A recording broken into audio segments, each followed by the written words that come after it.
Hey everybody. So before we jump into week 5, I kind of wanted to just re-examine the character of Joseph one more time and make sure that everybody fully understands the capacity of what actually happened at the end, and we can jump into Exodus and be perfectly set up on where to go.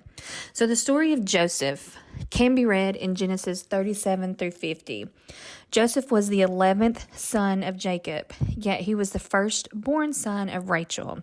And the scripture tells us that Jacob loved Joseph more than any of his other sons because he had been born to him in his old age, and he made him an ornate robe for him. Now this robe, it was an elaborate work of art that Joseph would wear. The coat of many colors represented or symbolized the favor that he had with his father. And it would not be the same kind of garments that his brothers would wear. This was an elaborate piece. It was a piece of art, and it spoke to the heart of how Jacob felt about Joseph. And his brothers knew their father loved him more, and Joseph was literally wearing the garment to prove that, and this caused them to hate Joseph. Now, to make matters worse, Joseph had dreams, which he ends up foolishly telling his family. In Genesis 37, 5 through 11, it says, "Now Joseph had a dream, and he told it to his brothers, and they hated him even more. So he said to them, 'Please hear me. This dream which I have dreamed, there we were, binding sheaves in the field. Then behold, my sheaf arose and also stood upright. And indeed your sheaves stood all around and bowed down to my sheaf.' And his brothers said to him, 'Shall you indeed reign over us? Or shall you indeed have dominion over us?' So they hated him even more for his dreams and for his words. Then he dreamed still another dream. And he told it to his brothers and said, 'Look, I have dreamed another dream. And this time the sun, the moon, and the 11 stars bowed down to me.' So he told it to his father and his brothers, and his father rebuked him and said to him, 'What is this dream that you have dreamed? Shall your mother and I and your brothers indeed come to bow down to the earth before you?' And his brothers envied him, but his father kept the matter in mind."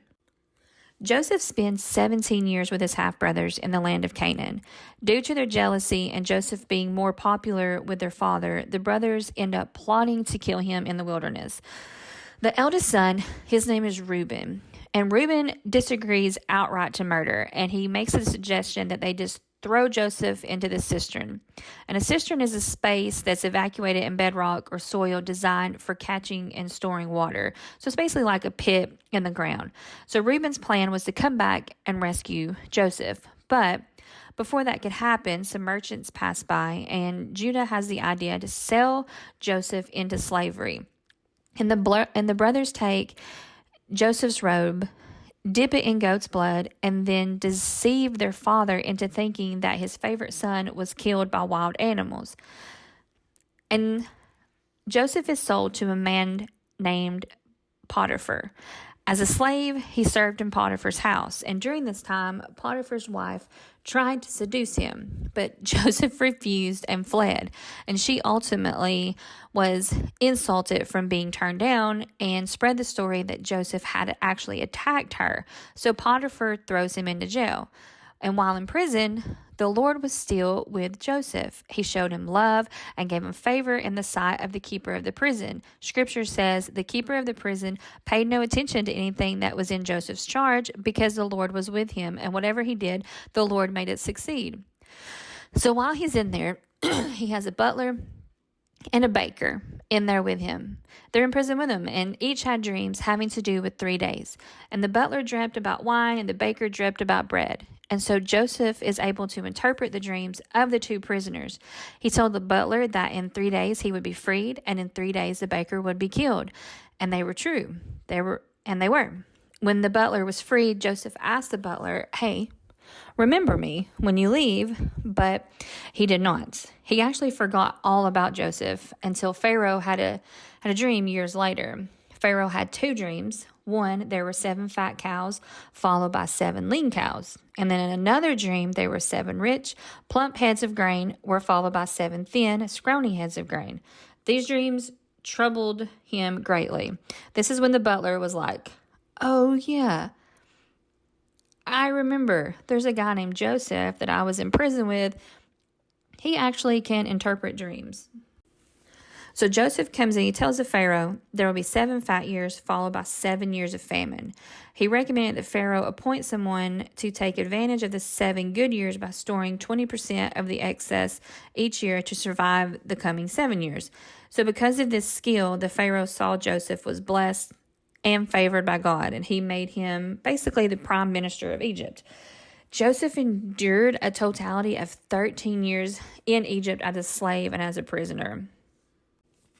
Now, when the famine struck, even Canaan was affected. Jacob heard that things were going well in Egypt, so he sent 10 of his sons to Egypt to buy grain.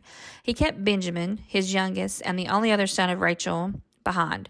Obviously, the children of Rachel were his favorite. When the brothers arrived in Egypt, they had to deal with Joseph.